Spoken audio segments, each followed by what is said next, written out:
The stars had never seemed so cold. High.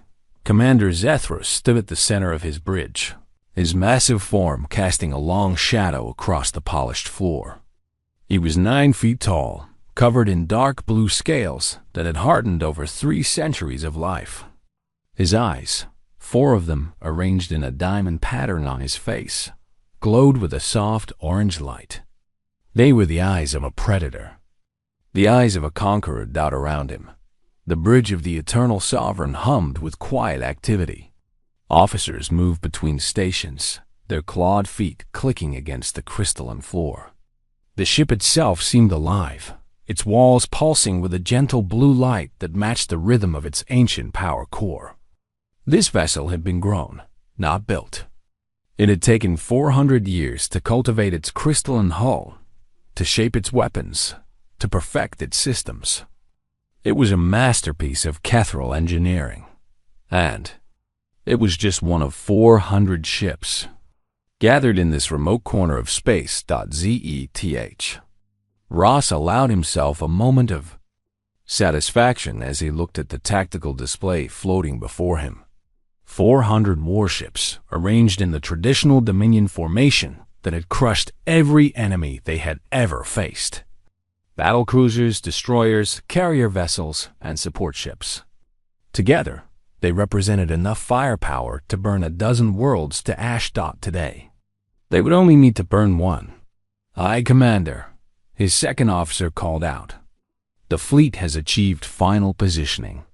All ships report ready status." "Excellent," Zithros replied. His voice was deep and carried the weight of absolute authority. "And the human colony?" "Meridian 7 remains in position. Our scouts report approximately 200,000 humans on the surface. They have attempted to contact their homeworld, but our jamming systems have blocked all long-range communications." 200,000. Such a small number. Zethros had ordered the deaths of billions in his long career. This would barely register as a footnote in Dominion history, but it would serve a purpose. It would send a message. The humans have become troublesome in recent years. They had refused to accept their place in the natural order of things. They had pushed back against Dominion expansion, formed alliances with other weak species, and even had the audacity to establish colonies in space that the Kethrael considered their own. This could not be tolerated. The Dominion of Kethral had ruled this region of the galaxy for over 50,000 years. They had conquered 17 species, absorbed their technologies, and built an empire that stretched across 10,000 star systems. They were ancient when humanity's ancestors were still climbing down from trees. They were powerful when humans were learning to make fire with sticks and stones. And now these humans, these children of the galaxy, thought they could challenge the Dominion. Zethros felt his mandibles click together in amusement. The very idea was laughable. "Begin the approach," he commanded. "Slow and steady. I want the colonists to see us coming. I want them to feel the fear." The fleet began to move, 400 ships gliding through the darkness of space like a swarm of deadly predators. At their current speed, they would reach the colony in 6 hours. 6 hours for the humans to watch their death approach. 6 hours to pray to whatever gods they believed in. Zethros had learned long ago that terror was a weapon in itself. A quick death was mercy. A slow, inevitable approach was punishment. He turned to look out the massive viewport that dominated one wall of the bridge. The stars stretched out before him, cold and distant and unchanging. Somewhere out there, on a small blue world called Earth, the humans had no idea what was about to happen to their colony. By the time they learned of it, the ashes would already be cold. "High Commander, I have a question if I may?" Zethros turned to face his communications officer, a young Kethral named Thress. The younger officer was barely a century old, still new to the ways of war and conquest. His scales were lighter than most, a pale blue that marked him as coming from one of the northern regions of their homeworld. "Speak," Zethros said. The humans, Thress began carefully. I have read reports of their recent activities. They have been surprisingly resilient. Some of our outer colonies have reported strange encounters with human vessels. Ships that fight in ways we do not expect. Zethros made a sound that was somewhere between a laugh and a growl. Resilient? They are insects. They survive because we have not yet decided to step on them. Today, that changes. Of course, High Commander. I did not mean to suggest otherwise. The humans are young, Zethros continued, feeling generous enough to educate his junior officer.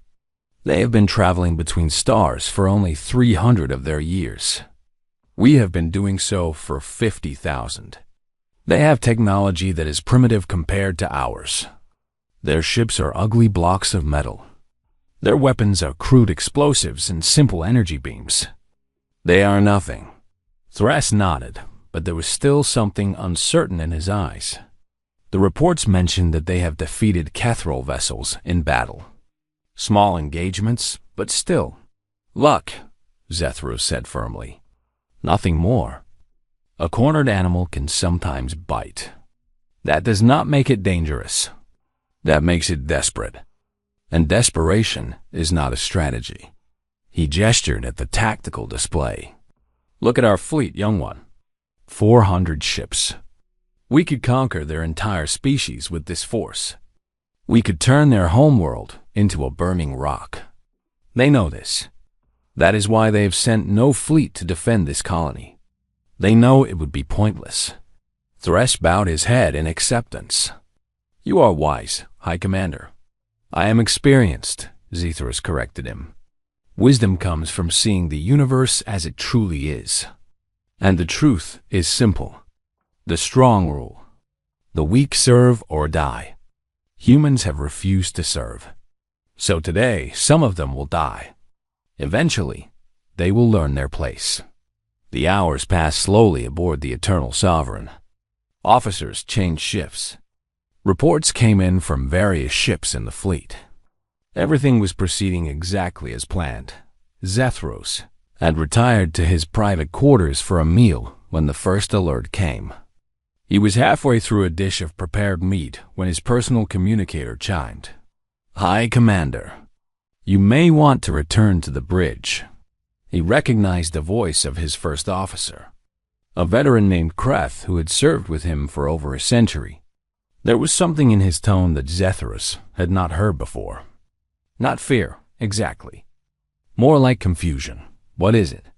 He demanded. A ship has just dropped out of faster-than-light travel at the edge of the system. A single ship. Zethros felt his mandibles click together. A human ship? Yes, High Commander.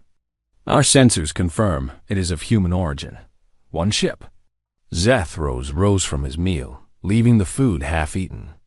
They sent one ship against our fleet? So it would appear. By the time Zethros reached the bridge, word had spread throughout the Eternal Sovereign. Officers clustered around sensor stations, pointing and making sounds of disbelief. The atmosphere was almost festive.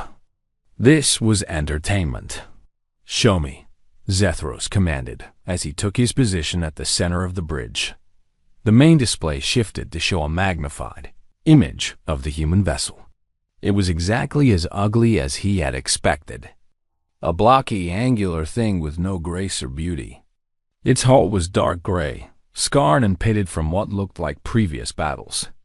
It was perhaps 1/10 the size of the Eternal Sovereign, a tiny thing that looked like it had been welded together from spare parts. The bridge erupted in chittering laughter. One ship? His weapons officer managed between gasps of amusement. They sent one ship? Perhaps they have come to surrender, another officer suggested. To beg for mercy? There will be no mercy, Zethros said, but even he could not keep the amusement from his voice. This is unexpected. I thought the humans were cowards, but this is something else entirely. This is stupidity. He studied the vessel on the display. According to the sensors, It was what the humans called a dreadnought, their largest class of warship. And yet it was still small compared to even a mid-sized Kethril vessel. How many crew? He asked. Sensors indicate approximately 2,000 life forms aboard, the sensor officer reported. 2,000 humans. Against a fleet of 400 ships, each carrying thousands of Kethril warriors. The odds were so ridiculous that Zethros almost felt sorry for them. Almost. They have courage, he admitted. Stupid, pointless courage, but courage nonetheless. Open a communication channel. I wish to speak with whoever commands this vessel. The communications officer worked his station, and after a moment, the display shifted again. Now it showed the interior of the human ship. The bridge was nothing like the elegant space of the Eternal Sovereign.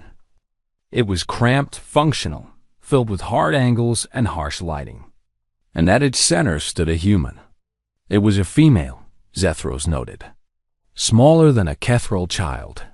She had dark hair pulled back from her face and eyes that were an interesting shade of brown. She wore a uniform of dark blue, simple and undecorated. Her face showed no expression at all. I am High Commander Zethros of the Dominion of Kethril, he announced, letting his voice carry the full weight of his authority. You have entered a restricted military zone. Identify yourself. The human woman said nothing for a moment. She simply looked at the display, at the image of Zethros and his bridge, with an expression that was impossible to read. Captain Elena Vasquez, she said finally. Her voice was quiet, steady. United Earthship Prometheus. One ship? Zethros could not help himself. The laughter bubbled up from somewhere deep inside. Around him, his officers joined in, their chittering filling the bridge. You bring one ship against the might of the Dominion fleet? The human, this Captain Vasquez, did not react to the laughter. She did not flinch or look away. She simply waited until the sounds had died down. I am here for the colony, she said. Meridian 7 is under Earth's protection. This brought fresh waves of amusement. Zethros had to raise one clawed hand to silence his officers so he could speak. Under your protection? He repeated. Look at your sensors, human. Count our ships. Do you see 400 vessels? Do you see the firepower we command? You cannot protect yourself, let alone a colony. Nevertheless, the word hung in the air between them. Such a small word. Such a human word. Turn back, Zethros said, deciding to show what he considered generosity. Watch from a distance as we demonstrate the price of defying the Dominion.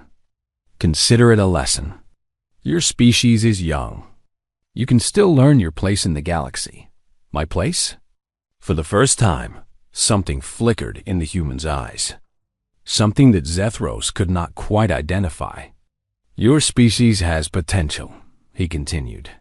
In time, perhaps thousands of years, you could become useful servants of the Dominion. Do not throw that future away with pointless heroics. The human woman was silent for a long moment. When she spoke again, her voice had not changed. It was still quiet, still steady, but there was something underneath it now. Something cold. You know what I find interesting about your kind? She said. You have ruled this part of the galaxy for 50,000 years. You have conquered species far older and more advanced than humanity. You have never known defeat. Because we are superior, Zethros replied. It is the natural order. No, Captain Vasquez said. It is because you have never faced anything that could truly threaten you. You have grown comfortable, complacent. You see a single human, ship, and you laugh because you cannot imagine any other response. The amusement was fading from the bridge now. Something about the human's tone was unsettling.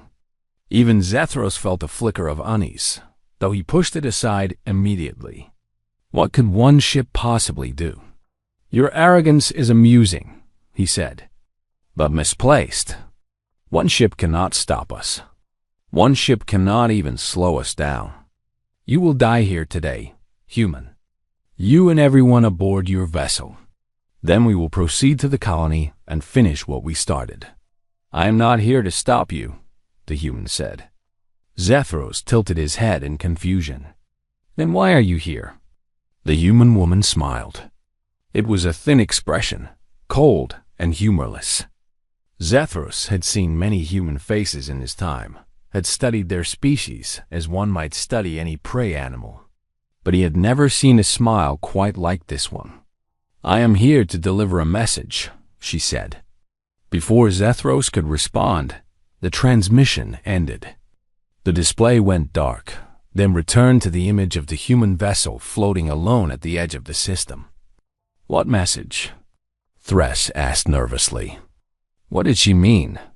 Zethros stared at the display for a long moment. The human ship had not moved.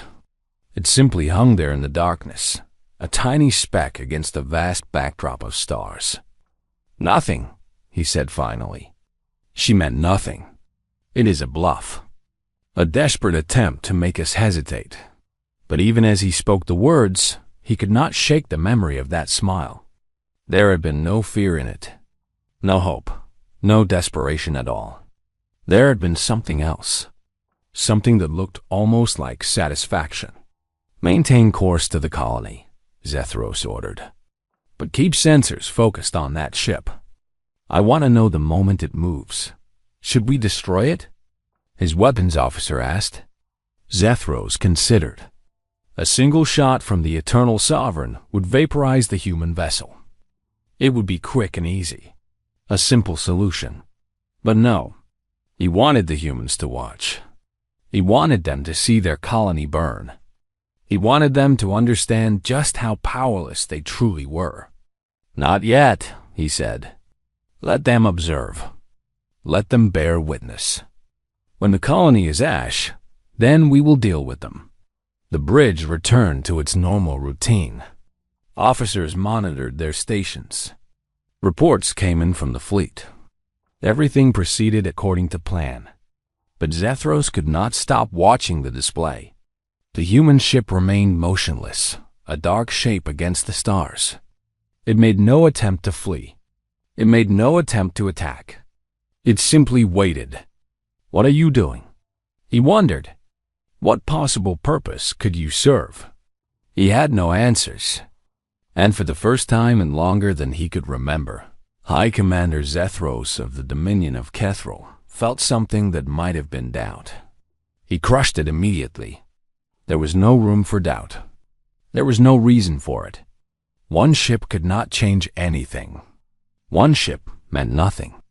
He repeated that thought to himself as the hours passed and the fleet drew closer to the colony. One ship meant nothing. The humans were fools. Their captain was delusional. Their message, whatever it might be, would die with them. The stars remained cold and distant, uncaring witnesses to what was about to unfold. And the lone Earth vessel waited in silence. The UES Prometheus was not a beautiful ship. Captain Elena Vasquez had known this from the first moment she had set foot aboard her, 3 years ago when she had been given command. The ship was ugly. There was no other word for it. Where other species built vessels that curved and flowed like works of art, human ships were boxes. They were blocks of metal welded together with no thought for appearance. But Elena loved this ship.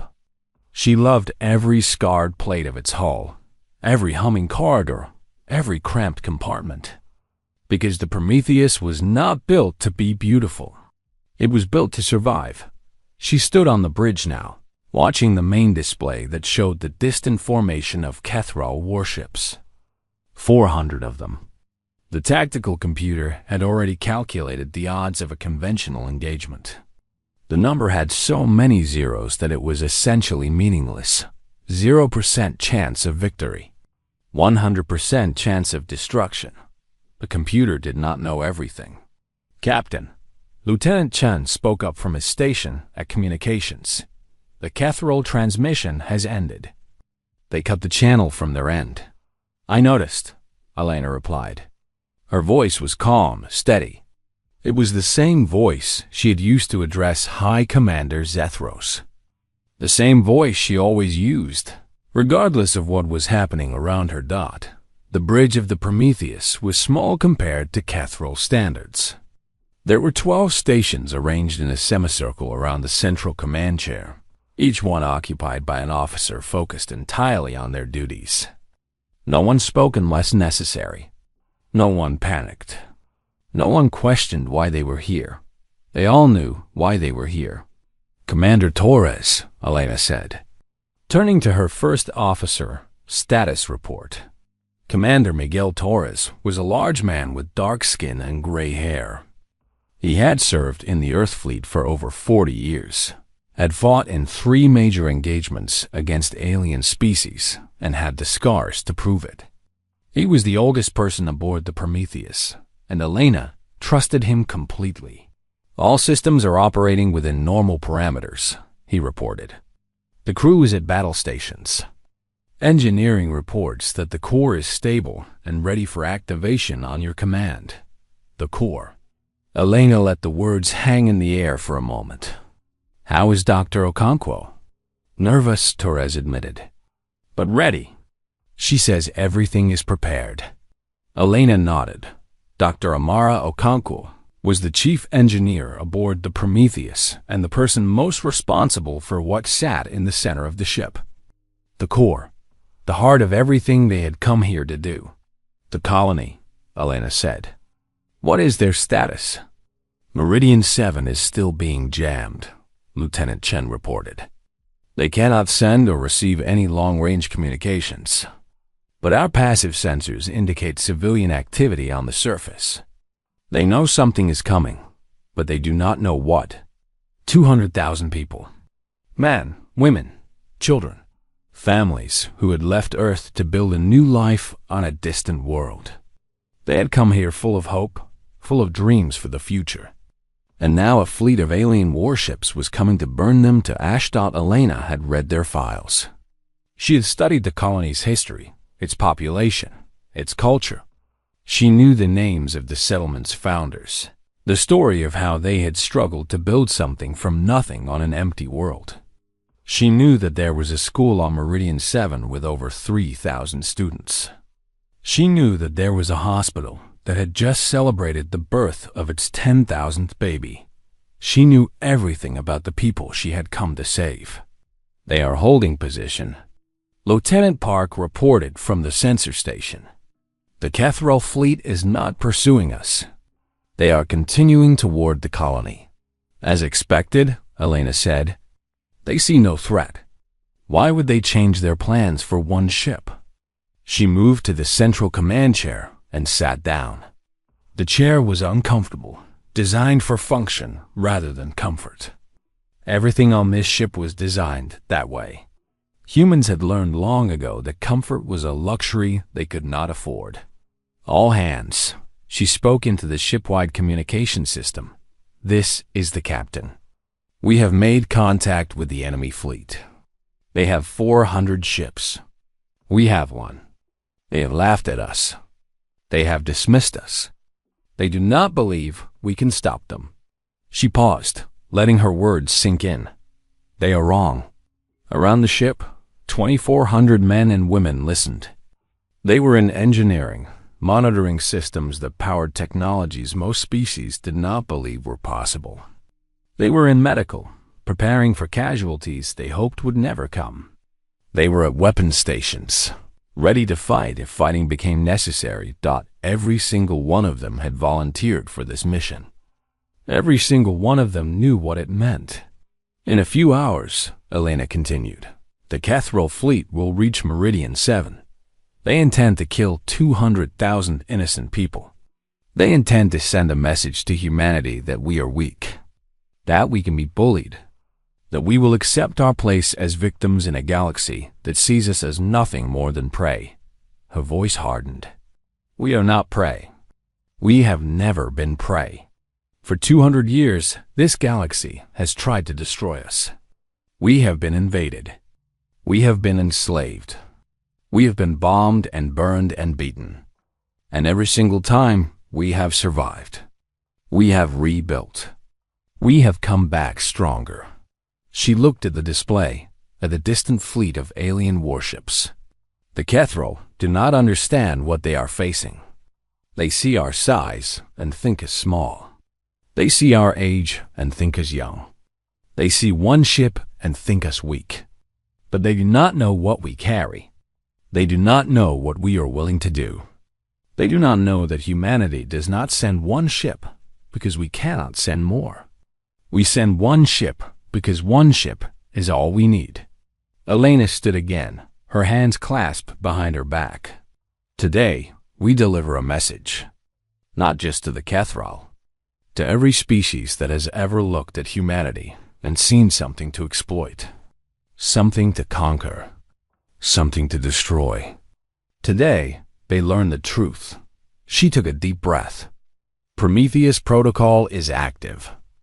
All stations prepare for engagement. May God watch over us all. She ended the transmission and returned her attention to the bridge. Commander Torres moved to stand beside her. He spoke quietly so that only she could hear. The crew is with you, Captain. Every single one of them. I know, Elena said. That is what worries me. Worries you? She turned to look at him. Miguel Torres had known her for 10 years. He had watched her rise through the ranks, had seen her become one of the youngest captains in the Earth Fleet. He had never seen fear in her eyes. He did not see it now. What we are about to do, she said, changes everything. After today, nothing will be the same. The galaxy will never look at humanity the same way again. Is that not the point? The point is to save those people on Meridian 7. The point is to protect our colony. Everything else. She trailed off, shaking her head. Everything else is consequence. Torres nodded slowly. He understood. They all understood. Humanity had been pushed into a corner. For 200 years, they had tried diplomacy. They had tried negotiation. They had tried to find peaceful ways to coexist with species that saw them as nothing more than insects. And it had never worked. The first invasion had nearly destroyed them. An alien species called the Vorthan had arrived at Earth, expecting to find a primitive world ripe for conquest. They had not expected resistance. But humans had fought back with everything they had, with weapons that were crude and outdated, with tactics born of desperation. The war had lasted 20 years and cost billions of lives. Humanity had won. Barely. The second invasion came a generation later. A different species, a different enemy, but the same contempt. The same assumption that humans were nothing. This time, humanity was more prepared. The war was shorter, the victory more decisive. But it had taught them something important. It had taught them that the galaxy would never stop seeing them as targets. There would always be another species, another empire, another threat. And humanity would always be fighting from a position of weakness. So they had started planning, secretly, carefully. They had begun developing technologies that should not exist. Weapons that broke the rules of warfare. Systems that exploited fundamental forces of the universe in ways that other species had never imagined. The Prometheus was the result of 50 years of work, 50 years of sacrifice, 50 years of brilliant minds working in secret laboratories on hidden stations, pouring everything they had into a single question. How do you stop an enemy that outnumbers you 1,000 to 1? The answer sat in the center of the ship. The Cascade engine. Elena had seen it only once, during a briefing before the mission. It did not look like much.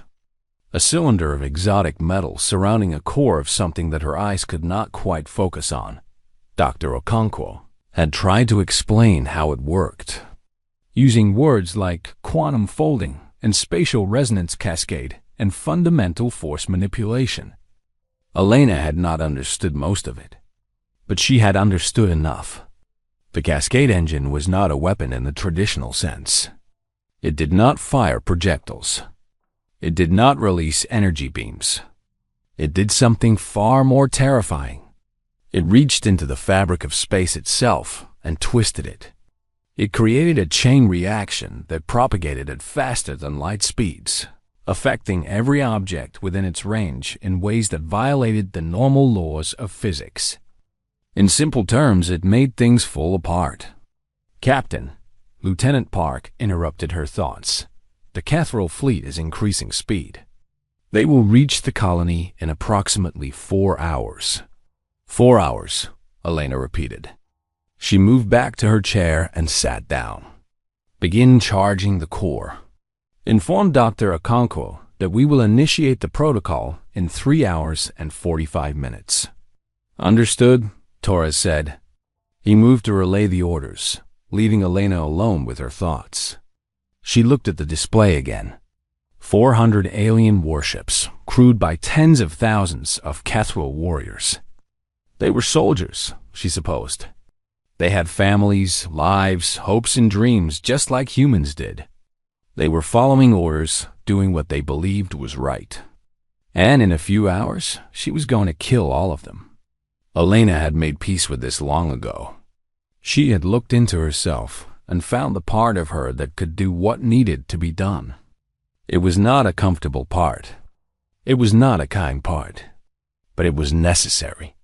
The Cathedral had given humanity no choice. They had refused every diplomatic overture. They had rejected every peace proposal. They had made it clear that they would continue to expand, to conquer, to destroy until there was nothing left of human civilization. So humanity had prepared a response. Captain, Lieutenant Chun spoke up. We are receiving a transmission from the colony. They managed to punch through the jamming for a few seconds. Let me hear it. The bridge speakers crackled with static, then clear enough to make out a voice. It was a woman, speaking quickly, desperately. Is Governor Martinez of Meridian 7. If anyone can hear this, please respond. We have detected a massive fleet approaching our position. We estimate 400 vessels. We have no defenses, no military ships. There are 200,000 civilians here, including 50,000 children. Please, if anyone can hear this, we need help. We need... The transmission cut off, lost in static. Elena closed her eyes for a moment. 50,000 children. We hear you, Governor, she whispered. Help is here. She opened her eyes and looked at her crew. They were watching her, waiting for her orders. She saw determination in their faces, resolve, faith. They believed in her. They believed in this mission. They believed that one ship could make a difference. All stations, she said, her voice carrying across the bridge, begin final preparations. In 3 hours and 45 minutes, we end this. The bridge erupted into controlled activity. Officers confirmed systems, ran diagnostics, prepared for what was coming. Everything moved with practiced efficiency. Commander Torres returned to her side. The crew's ready, Captain. Are you ready? She asked him quietly.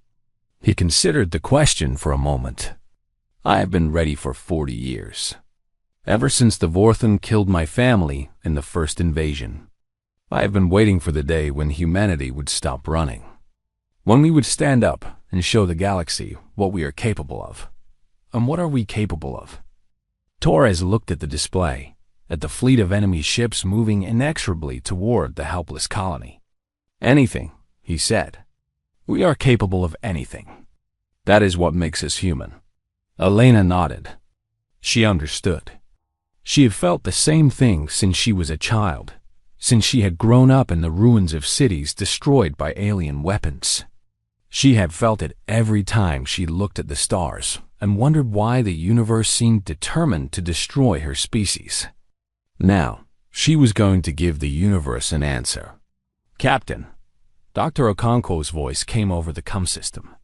The core is charging. All readings are nominal. We will be ready on schedule. Thank you, Doctor. Keep me informed. Captain? The engineer's voice hesitated for a moment. "I just wanted to say, it has been an honor to serve on this ship. Whatever happens today, I am proud of what we have built." Elena felt a warmth spread through her chest. "The honor has been mine, Doctor. All of you. Every single person on this ship. You are the best humanity has to offer."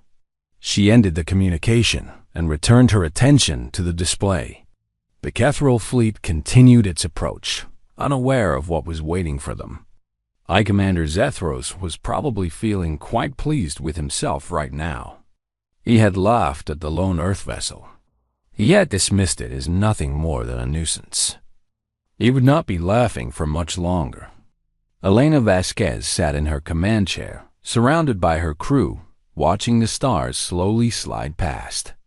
Somewhere ahead, 400 warships were moving toward innocent civilians with the intent to murder them all. They would never reach their destination. The Prometheus waited, patient and silent. Its core hummed with building power.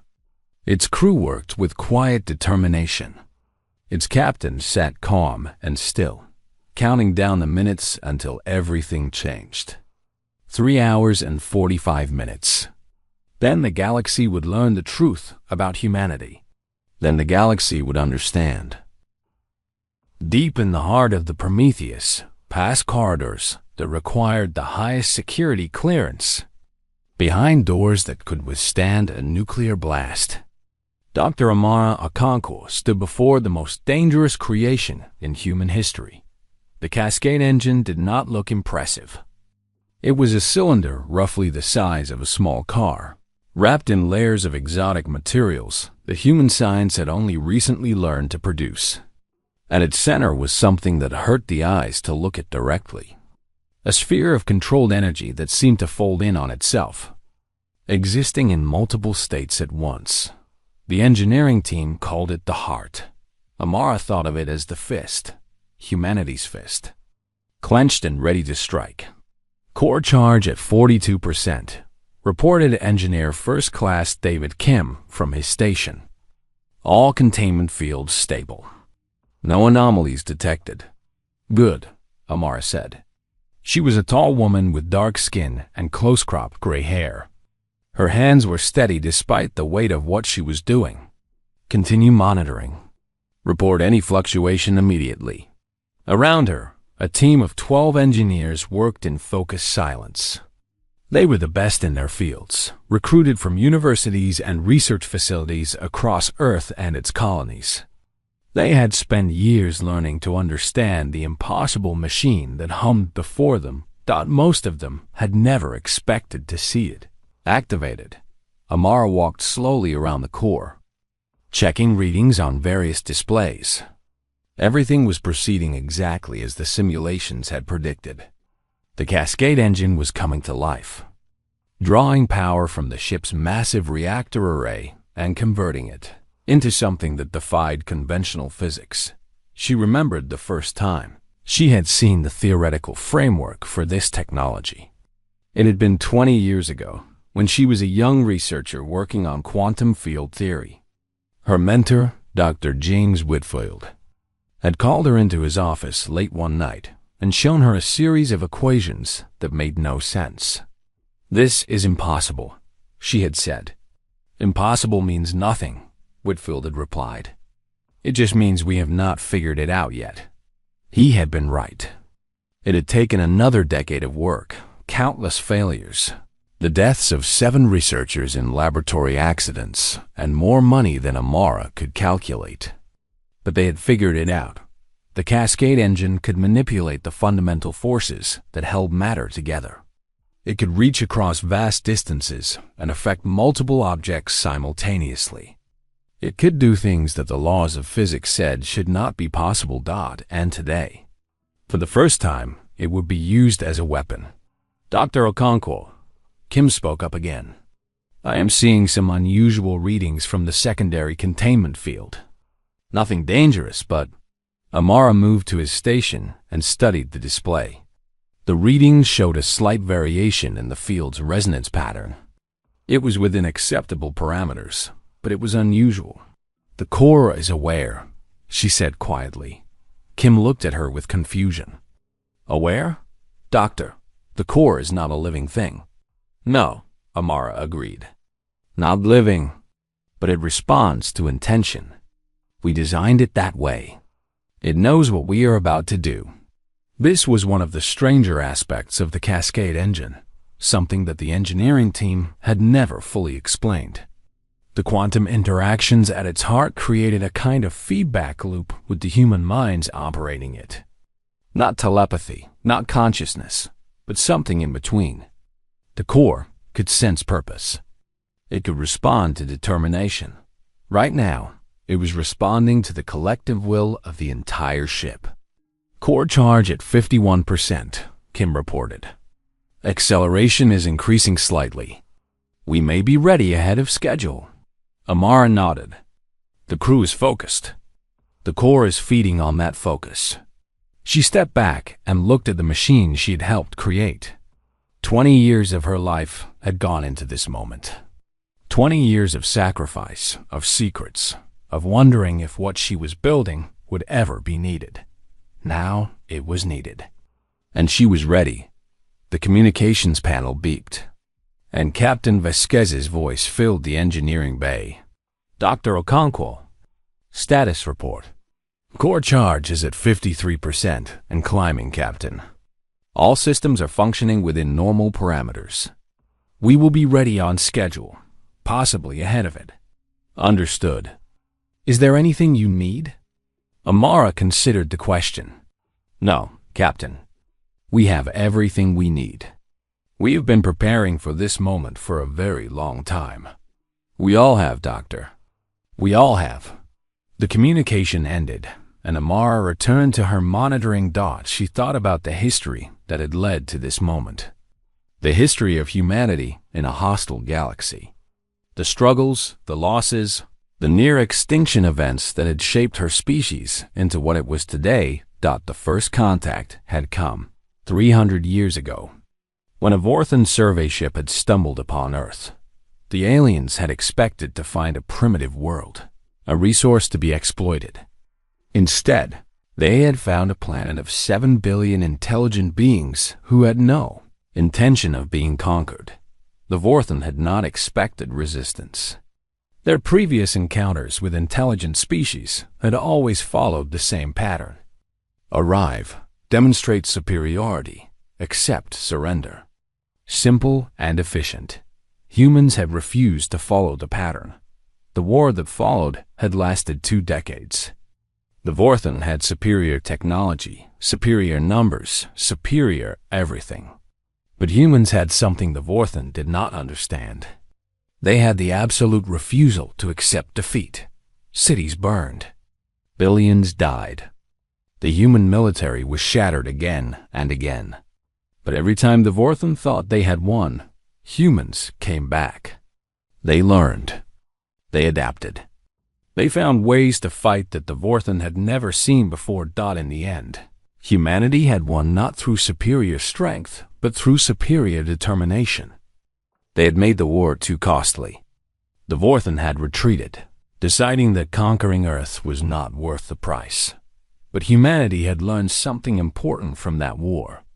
The galaxy was not a friendly place. There were thousands of species out there, and most of them saw younger civilizations as nothing more than resources to be used. If humanity wanted to survive, it needed to change. The second invasion had come 50 years later. A different species, the Crystalline Collective, had heard about the strange primitive world that had defeated the Vorthan. They had come to investigate, and they had decided that humans would make excellent slaves. They had been wrong. This time, humanity was more prepared. The war was shorter, the human response more effective. But it had cost tens of millions of lives, and it had reinforced the lesson of the first invasion. The galaxy would never stop coming for them. There would always be another threat. So humanity had started the Prometheus project. It had begun as a theoretical exercise. A group of scientists asking a simple question: what would it take to ensure that humanity could never be threatened again? The answer had led them down paths that conventional science said were impossible. They had studied the fundamental forces of the universe. They had learned to manipulate space itself. They had developed technologies that other species had never imagined because they had never needed to. The ancient empires of the galaxy had grown complacent over millions of years. They had stopped innovating. They had stopped pushing the boundaries of what was possible. Humanity had no such luxury. They were young, weak, and surrounded by enemies. They had to innovate. They had to find advantages wherever they could. The Cascade engine was the result. Amara remembered the day they had completed the first working prototype. It had been tested in deep space, far from any inhabited system. The target had been a small asteroid, roughly the size of a building. When they activated the engine, the asteroid had simply ceased to exist. Not exploded, not vaporized. Ceased to exist. The fundamental forces holding its atoms together had been disrupted at the quantum level. Matter itself had come apart at the seams. The research team had stared at the results in silence. They had created something that could destroy anything. And then had come the hard question, the moral question. Did they have the right to use such a weapon? Amara had struggled with that question for years. She still struggled with it now as she watched the core charge toward activation. What they were about to do would kill tens of thousands of Cathral warriors. It would erase 400 warships from existence. It would be the single most destructive act in human history. But she had made her peace with it. She had thought about the alternative.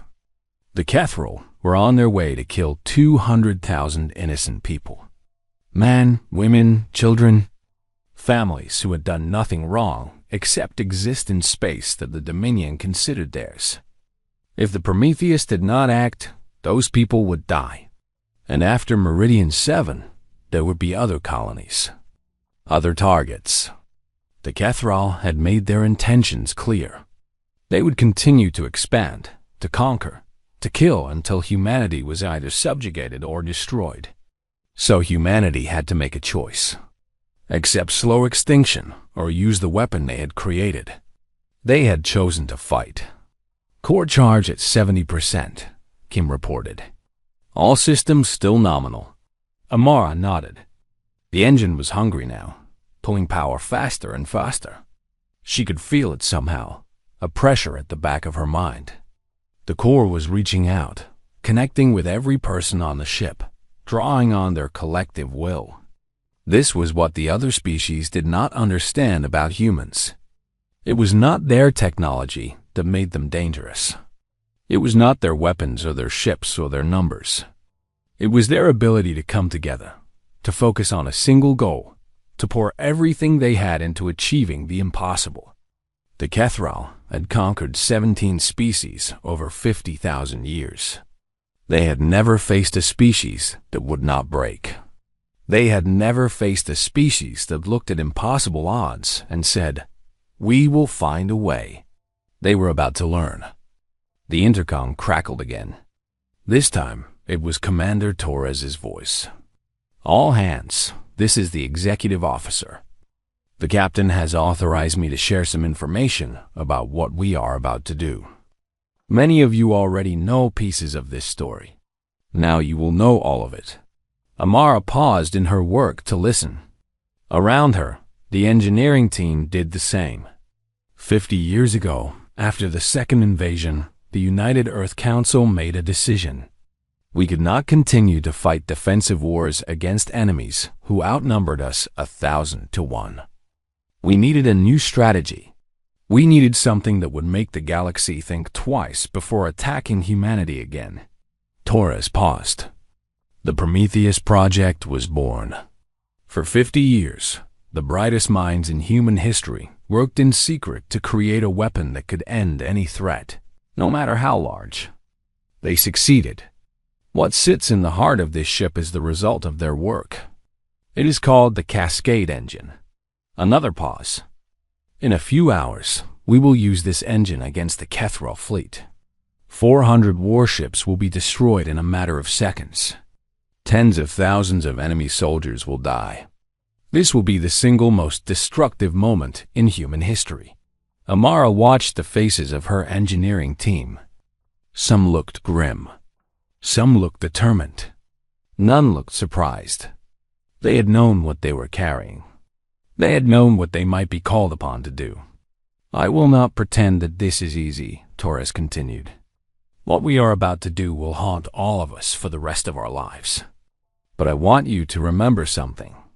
Those warships are on their way to murder 200,000 innocent people, women, men, children.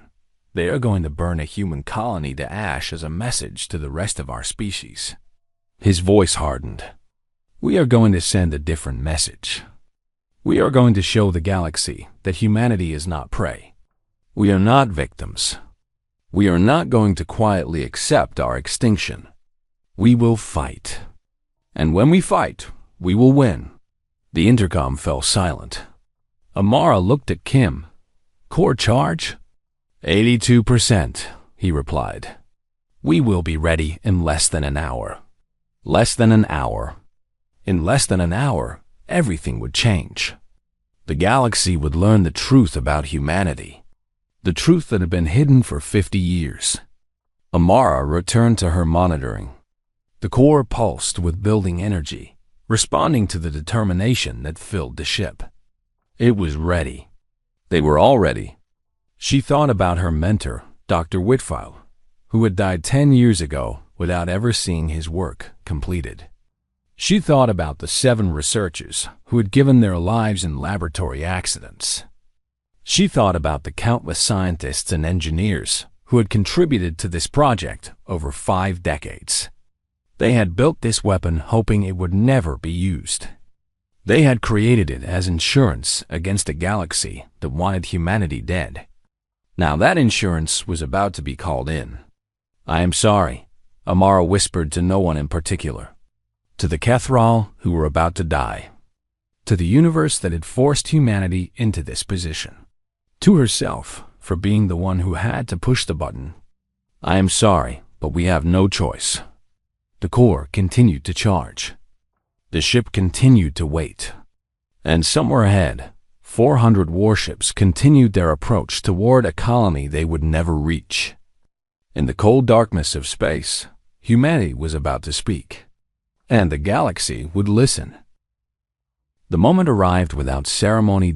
Captain Elena Vasquez sat in her command chair, watching the countdown display tick towards 0. Around her, the bridge crew worked in absolute silence. There was nothing left to say. Every preparation had been made. Every system had been checked and rechecked. Every person aboard the Prometheus knew exactly what was about to happen. Core charge at 100%, Lieutenant Park reported.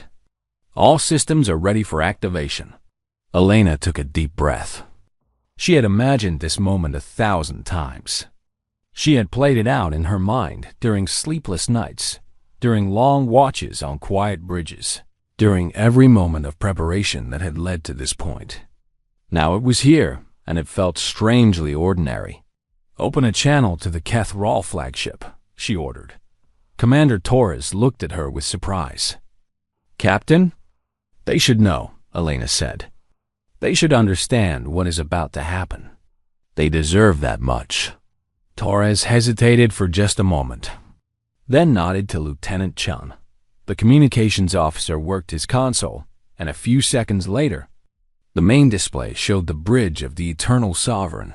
Hi. Commander Zethros looked exactly as he had during their first conversation. His 4 eyes glowed with arrogance. His massive form radiated power and confidence. He looked at Elena with something that might have been amusement. You return, human, he said. Have you come to surrender? To beg for your lives? No, Elena replied. I have come to offer you a choice. Zethros made a sound that was clearly laughter. Around him, his officers joined in. The chittering filled the speakers, a noise of contempt and mockery. A choice? The High Commander's voice was thick with disbelief. What choice could a single human vessel possibly offer the Dominion? Turn back, Elena said. Leave this system. Leave Meridian 7 in peace. Return to your space and never threaten humanity again. The laughter stopped. Zethros stared at her with something that might have been confusion. You are insane, he said slowly. You stand alone against 400 warships, and you demand our surrender? I am not demanding surrender. I am offering survival. For a long moment, there was silence. Zethros studied her face, searching for something. Deception, fear, madness. He found none of these things. What he found was something he had never seen in a human before. Certainty. What are you? He asked quietly. I am Captain Elena Vasquez of the United Earthship Prometheus. I am the commander of this vessel and its crew. I am a person who is giving you one final chance to live. Zethros straightened to his full height. His mandibles clicked together in what Elena recognized as a sign of anger. The Dominion does not accept threats from insects, he snarled. We do not bow to primitives. We do not run from a single ship. Whatever weapon you think you have, it cannot stop us. Nothing can stop us. Then I'm sorry, Elena said. I truly am. She ended the transmission. The bridge of the Prometheus was silent. Every officer watched their captain, waiting for the order they knew was coming. Elena looked at the tactical display. 400 Kethrol warships arranged in their perfect formation. Tens of thousands of enemy warriors, confident in their power, certain of their victory. They had laughed at her. They had dismissed her. They had refused to listen. Now they would learn. Commander Torres, she said, her voice steady and calm, initiate Prometheus protocol. Authorization code Vasquez Alpha 773. Torres moved to his station. His hands were steady as he entered the command sequence. Authorization confirmed, he reported. Protocol is initiating. Core activation in 10 seconds. On the main display, the countdown began. 10. Deep in the heart of the ship. The Cascade engine began its final sequence. Containment fields shifted. Power surged through conduits that had been designed for this single moment. 9. Dr. Okonkwo watched her displays with focused intensity. The core was responding, its quantum heart unfolding in ways that defied conventional physics. 8. In the corridors of the ship, crew members stopped what they were doing. Some prayed. Some simply waited. All of them felt something building. A pressure that seemed to come from everywhere at once. 7. The Kethrol sensors detected the energy spike. Warning systems activated across their fleet. Officers scrambled to understand readings that made no sense. 6. On the Eternal Sovereign, High Commander Zethros felt the first flicker of genuine fear. His sensor officer was screaming something about impossible power levels. About energies that should not exist. 5. The Cascade engine reached critical resonance. The quantum core at its heart began to fold in on itself, drawing power from dimensions that human science had only recently learned to access. 4. The Prometheus began to glow. A soft light emanated from its hull, spreading outward like ripples on water. 3. Every Kethrol ship tried to raise shields, tried to charge weapons, tried to do something, anything, to respond to the threat they were only now beginning to understand. 2. Captain Vasquez spoke quietly, so that only those closest to her could hear. Forgive us. 1. The Cascade engine fired. It was not like any weapon the galaxy had ever seen. There was no beam of light, no projectile, no explosion of energy crossing the void between ships. Instead, space itself seemed to shiver. A wave of something invisible and unstoppable expanded outward from the Prometheus at speeds that made light seem slow. The wave reached the nearest Kethrol vessel in 0.3 seconds. It was a destroyer crewed by 300 warriors who had served the Dominion their entire lives. They had time to see their sensors go dark. They had time to feel something wrong. Then their ship simply came apart. Not exploded. Not damaged. Came apart. The fundamental forces holding their vessel together, the bonds between atoms, the structure of matter itself, were disrupted at the quantum level. The ship dissolved into a cloud of debris that expanded in all directions. The wave continued. Ship after ship met the same fate. Battlecruisers that had conquered entire star systems fell apart like sandcastles in a storm. Carrier vessels that had launched 1,000 invasions shattered into clouds of crystalline dust.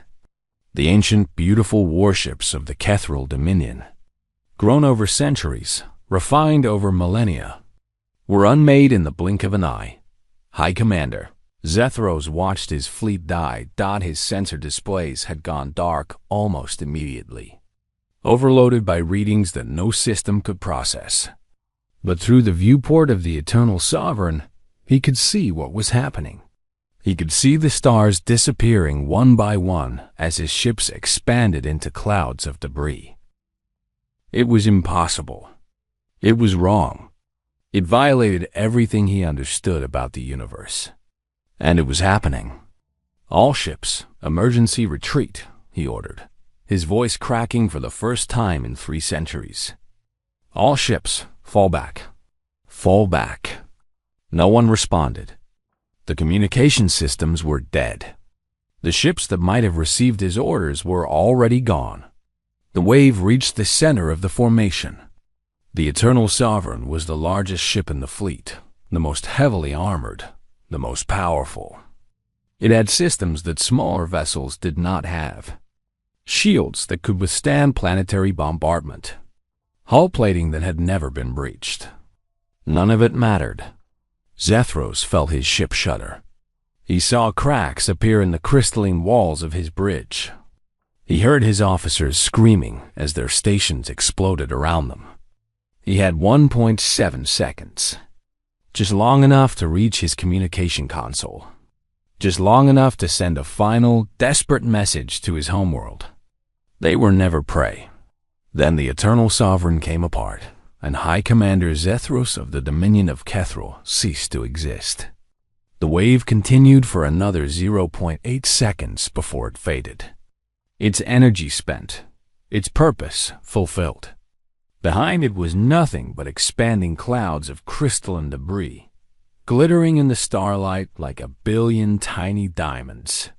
400 warships. Tens of thousands of warriors. Gone in 4.2 seconds. The battle, if it could be called that, was over.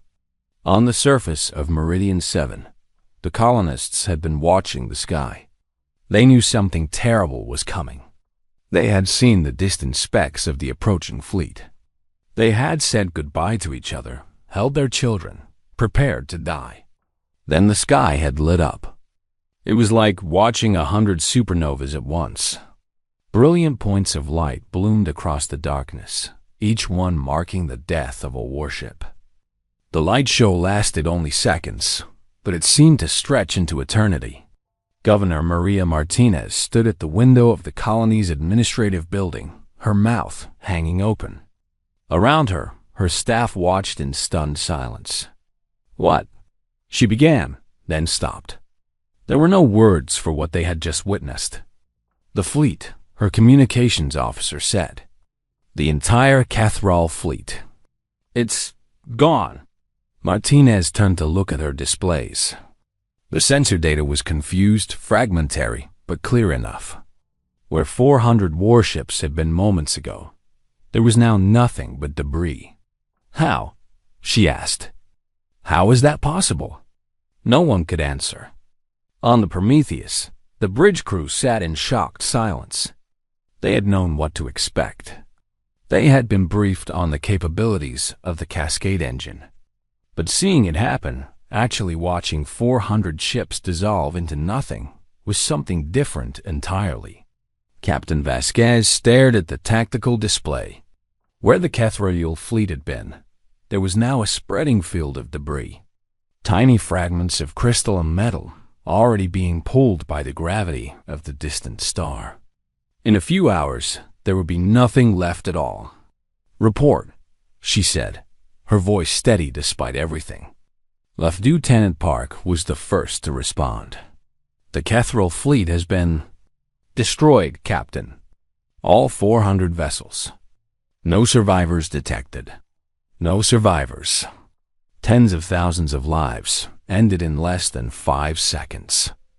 Elena closed her eyes for a moment. She had known this would happen. She had prepared for it. But knowing and experiencing were different things. "Any damage to the Prometheus?" Commander Torres checked his displays. "None, Captain. The Cascade engine performed exactly as designed. The wave expanded outward from our position, leaving us unaffected. And the colony? Meridian 7 is intact. The wave dissipated before reaching the planet. They are safe. Safe. 200,000 people were safe. 50,000 children would grow up, would have futures, would never know how close they had come to dying today." Elena opened her eyes. That was what mattered. That was why they had done this. "Open a channel to the colony," she ordered. A moment later, Governor Martinez's face appeared on the display. The woman looked like she had seen a ghost. Her eyes were wide, her face pale. She stared at Elena as if not quite believing what she was seeing. "Governor Martinez," Elena said, "this is Captain Vasquez of the United Earthship Prometheus. The threat to your colony has been eliminated. You are safe." Martinez tried to speak, failed, tried again. "How? What did you?" "The entire fleet." "I understand your confusion," Elena said. "A full explanation will be provided in time. For now, I need you to focus on your people. Some of them may be injured or traumatized. They will need your leadership, of course." Martinez seemed to pull herself together through sheer force of will. "Of course. Captain, I don't know how to thank you. We thought we were going to die. You are not going to die. Not today. Not ever, if humanity has anything to say about it." The communication ended, and Elena turned to her crew. "Well done," she said. "All of you. What we did today. It was not easy. It will never be easy. But we saved 200,000 innocent lives. That is something to be proud of." Commander Torres moved to stand beside her. "What happens now, Captain?" Elena looked at the tactical display.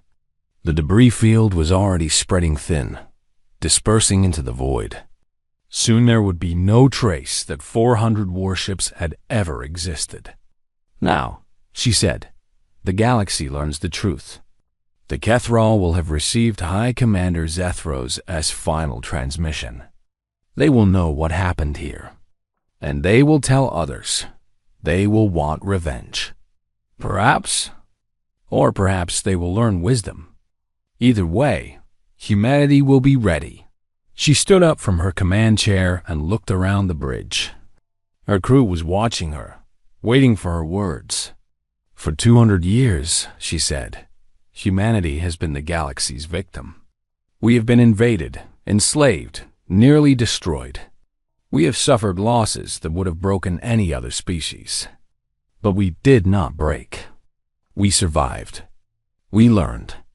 We grew stronger." She paused, letting her words sink in. "Today, we sent a message. Not just to the Kethril, but to every species in the galaxy. Humanity is no longer prey. Humanity is no longer a target to be exploited. From this day forward, anyone who threatens our species will face the consequences." The bridge was silent. "We did not want this war," Elena continued. "We did not want to build weapons of mass destruction. We did not want to kill tens of thousands of soldiers who were just following orders. But we were given no choice. The galaxy decided that humanity should be victims, and we refused." She looked toward the viewport, toward the distant stars. Now the galaxy will have to decide what happens next. They can accept us as equals, respect our right to exist, and live in peace. Or they can continue to threaten us and learn what humans are truly capable of. Commander Torres spoke quietly. What do you think they will choose, Captain? Elena considered the question. She thought about the Kethral, about their arrogance, their contempt. She thought about all the other species that had looked at humanity and seen nothing but prey. I think, she said slowly, that some of them will choose peace. They will see what happened today and understand that humanity is not worth fighting. They will accept a new reality where humans are no longer victims. And the others? Elena's face hardened.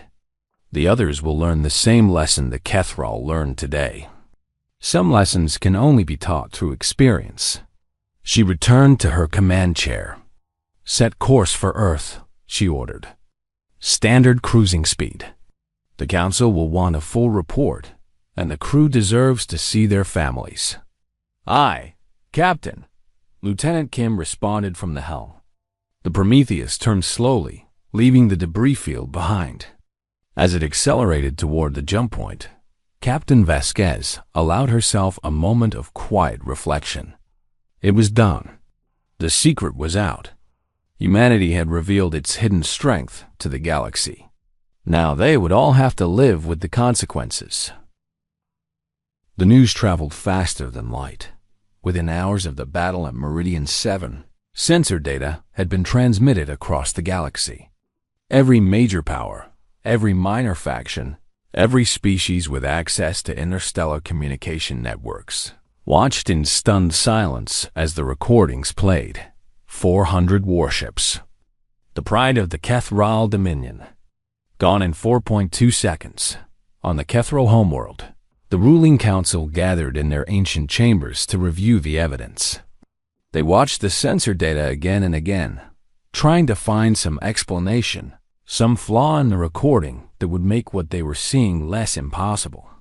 There was no flaw. The data was accurate. A single human vessel had destroyed their entire expeditionary fleet in less time than it took to draw a breath. Elder Krathvos, the oldest member of the council, spoke first. His voice was heavy with an emotion that few Kethral had experienced in thousands of years. Fear. We must respond, he said. We cannot allow this insult to go unanswered. Respond how? Councilor Threnda demanded. Send another fleet? 2 fleets? 1,000 ships? What difference would it make? The council chamber fell silent. They all knew the answer. If one human ship could destroy 400 vessels, then sending more ships would accomplish nothing except creating more debris. We do not know the limits of their weapon, Elder Mothra said carefully. Perhaps it can only be used once. Perhaps it drained their vessel's power. Perhaps if we strike quickly enough. Perhaps, Councilor Threnda interrupted, we could contact the humans and ask them. Because gambling on perhaps when facing a weapon that can destroy our entire military seems unwise. The argument continued for hours. Some council members wanted war. Some wanted negotiation. Some wanted to pretend that nothing had happened and hoped the humans would leave them alone. In the end, they chose caution. Not peace, not yet. But a pause. A pulling back of forces. A message sent through diplomatic channels asking for talks. It was the first time in 50,000 years that the Kethral Dominion had asked anyone for anything. Across the galaxy, similar scenes played out. Species that had never paid attention to humanity suddenly found themselves very interested in the small blue world called Earth. Ambassadors were dispatched. Intelligence agents were activated. Military strategists began revising their assessments of human capabilities. And on 17 worlds, something unexpected happened. The species that the Kethral had conquered over the millennia had watched the recording too. They had seen the fleet that had oppressed them, that had killed their ancestors. that had stolen their futures. They had seen that fleet erased in seconds by a single human ship on the planet Theraxis. The enslaved population of insectoid beings, called the HFY, began to organize. Their Cathral overseers were nervous, distracted, waiting for orders that never came. For the first time in 3,000 years, the HFY dared to hope. On the frozen world of Noth Prime, the aquatic Notherians whispered among themselves in their underwater cities. The Dominion was weak. The Dominion had been humiliated. Perhaps it was time to remember what freedom felt like. On world after world, the same thoughts emerged. The same calculations were made. The same conclusions reached. The Cathral had ruled through fear. Now that fear had a new target. 3 weeks after the battle, the first rebellion began. The HFY rose up against their Cathral masters, using improvised weapons and sheer numbers to overwhelm the distracted garrison. Within days, they had freed their homeworld. More rebellions followed. The Dominion, stretched thin and uncertain, could not respond effectively. Their military was in chaos, their leadership divided, their confidence shattered. For 50,000 years, they had believed themselves invincible. Now they knew the truth. No one was invincible. On Earth, the United Earth Council met in emergency session. The chamber was packed with representatives from every human colony, every major government, every significant faction. They had all come to hear Captain Vasquez's report. She stood before them in her dress uniform, looking smaller than usual, surrounded by the grand architecture of the council chamber. But her voice carried clearly, and her words were precise. The Prometheus Protocol was successful, she said. 400 Cathral warships were destroyed with no human casualties. The colony at Meridian 7 was saved. The Cascade engine performed exactly as designed. Secretary General Marcus Chun leaned forward. He was an older man with silver hair and tired eyes. He had held his position for 12 years, navigating humanity through countless crises. But nothing had prepared him for this. And what of the aftermath, Captain? What is happening in the galaxy now? Elena had been briefed extensively on this question. The Dominion has withdrawn all forces from contested territories. They have requested diplomatic discussions. As of this morning, 7 of their subject species have declared independence. More are expected to follow. A murmur ran through the chamber. 7 species. Billions of beings, freed from millennia of oppression. Because of what one human ship had done. You have painted a target on our species, Chun said quietly. Every empire in the galaxy will see us as a threat now. Yes, Elena agreed. They will. And you believe this is a good thing? Elena considered her words carefully. For 200 years, the galaxy saw humanity as victims, as prey, as something to be used and discarded. They attacked us repeatedly because they believed we were weak. They killed billions of our people because they thought they could. She paused, letting her words sink in. Now they know they were wrong. Now they understand that threatening humanity has consequences. Yes, some of them will see us as a threat, but they will also see us as something to be respected, something to be negotiated with rather than conquered, something that cannot be ignored. Chun sat back in his chair. There will be those who want revenge. The Cathral have ruled for 50,000 years. They will not accept this humiliation quietly. Perhaps, Elena said, but they will also remember what happened to their fleet. They will remember that 400 ships were not enough. They will calculate the odds and realize that victory against humanity is not guaranteed. And if they calculate that the odds favor them, Elena met the Secretary General's eyes without flinching. Then they will learn the same lesson that High Commander Zethros learned. We have more than one ship. We have more than one weapon. The Prometheus Protocol was designed to send a message. If that message needs to be repeated, it will be. The chamber was silent. Let me be clear, Elena continued. Humanity does not want war. We did not build these weapons because we enjoy destruction. We built them because the galaxy gave us no choice. Every species we have encountered has either tried to conquer us, enslave us, or exterminate us.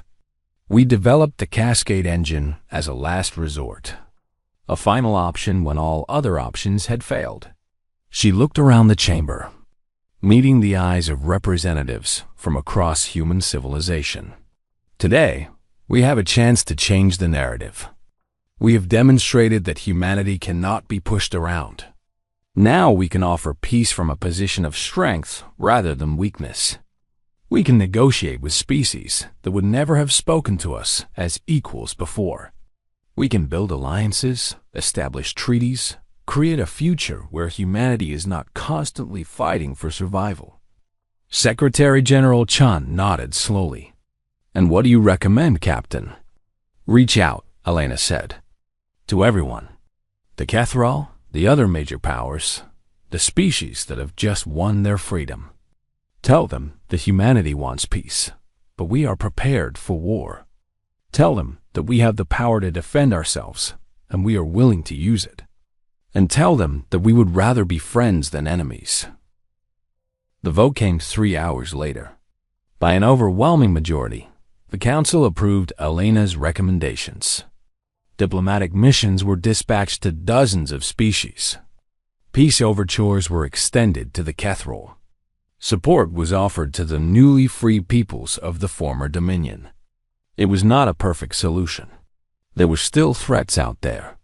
There were still species that would see humanity as something to be destroyed rather than befriended. But for the first time in 200 years, humanity faced the future from a position of strength. 6 months later, Elena stood on the observation deck of Earth Station 1, looking down at the blue planet below. She had been promoted to Admiral, given command of the newly formed Strategic Defense Fleet. It was an honor she had not wanted, but one she had accepted because it was necessary. Commander Torres found her there, staring at the stars with an expression he could not quite read. The Kethral ambassador has arrived, he reported. They are ready to begin formal negotiations. Elena nodded but did not turn around. I will be there shortly. Torres hesitated. Something wrong, Admiral? No, not wrong. She turned to face him. I was just thinking about what we did. What we started. We saved 200,000 people. We did. And we killed tens of thousands of others. We broke an empire that had stood for 50,000 years. We changed the balance of power in the entire galaxy. She shook her head. History will judge whether we did the right thing.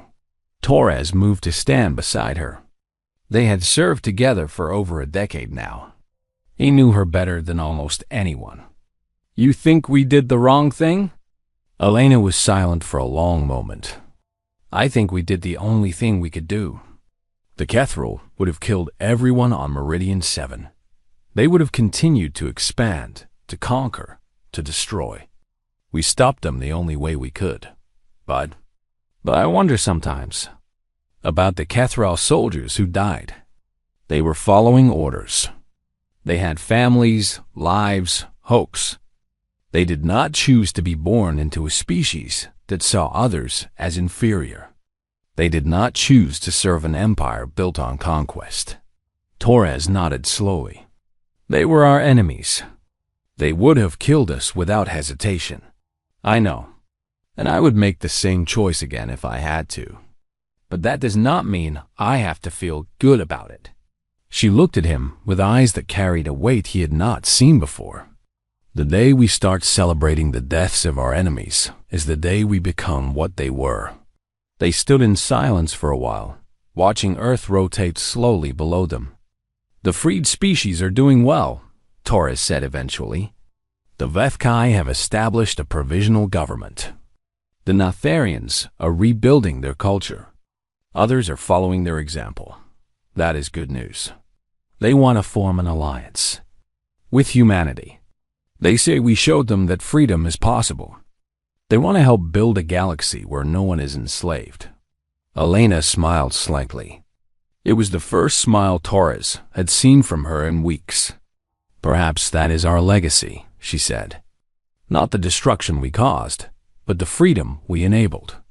Perhaps history will remember us not as conquerors or destroyers, but as liberators. Perhaps. She straightened up and adjusted her uniform. Very well. Let us go meet the Kethral ambassador. Let us see if peace is possible. They walked together toward the diplomatic section of the station. Through the windows, they could see the stars spreading out in all directions. The galaxy that had once seemed determined to destroy humanity now looked at them with new eyes. Respect, fear, wonder, and perhaps, just perhaps, hope. In the meeting room, the Kethral ambassador waited. He was smaller than Zethros had been, younger, with scales that were a lighter shade of blue. His name was Threnvos, and he had been chosen specifically because he had argued against the attack on Meridian 7. He rose as Elena entered, performing a traditional Kethral bow of greeting between equals. Admiral Vasquez, he said, I am honored to meet you. Your name is known throughout the Dominion. I imagine it is, Elena replied. I hope we can give it better associations than it currently has. Threnvos made a sound that might have been a laugh. That is my hope as well. The Council has authorized me to discuss terms for a lasting peace. They understand that the old ways cannot continue. Elena sat down across from him. The old ways nearly destroyed both our peoples. I think it is time for new ways. Agreed. The ambassador leaned forward. I must ask you a question, Admiral. Not for the Council, but for myself. Ask. The weapon you used. The Cascade engine. Would you have used it if the fleet had turned back? If Zethros had accepted your offer? Elena considered the question. She had asked herself the same thing many times. No, she said finally. We did not come to the Vexery Expanse to destroy your fleet. We came to save our colony. If Zethros had turned back, we would have let him go. Threnvos nodded slowly. That is what I hoped you would say. It tells me that peace is possible. Peace is always possible, Elena said. It just requires both sides to want it. And does humanity want it? After everything that has been done to your species? Elena thought about the invasions, the lives lost, the cities destroyed, the centuries of fear and struggle that had shaped her people into what they were today. Humanity wants peace, she said. We have always wanted peace, but we learned long ago that wanting is not enough. The galaxy did not respect our wishes. It did not honor our offers of friendship. It saw our outstretched hands and reached for weapons instead. She met the ambassador's eyes. So we learned to be strong. We learned to fight. We learned to build weapons that could end wars rather than just survive them. But strength is not the same as aggression. We do not want to conquer. We do not want to rule. We want to exist freely and safely in a galaxy that has spent 200 years trying to destroy us. Threnvos was silent for a moment. You are different than we expected. Than any of us expected. We are survivors, Elena said. We are what the galaxy made us. And now we are offering something the galaxy has never offered us. A chance to start over. A chance to build something better. A chance for peace. The ambassador extended his clawed hand across the table. It was an ancient gesture, one that predated the Dominion itself. An offer of trust. Elena took it. Then let us begin, Threnvos said. Let us see what humanity and the Dominion can build together.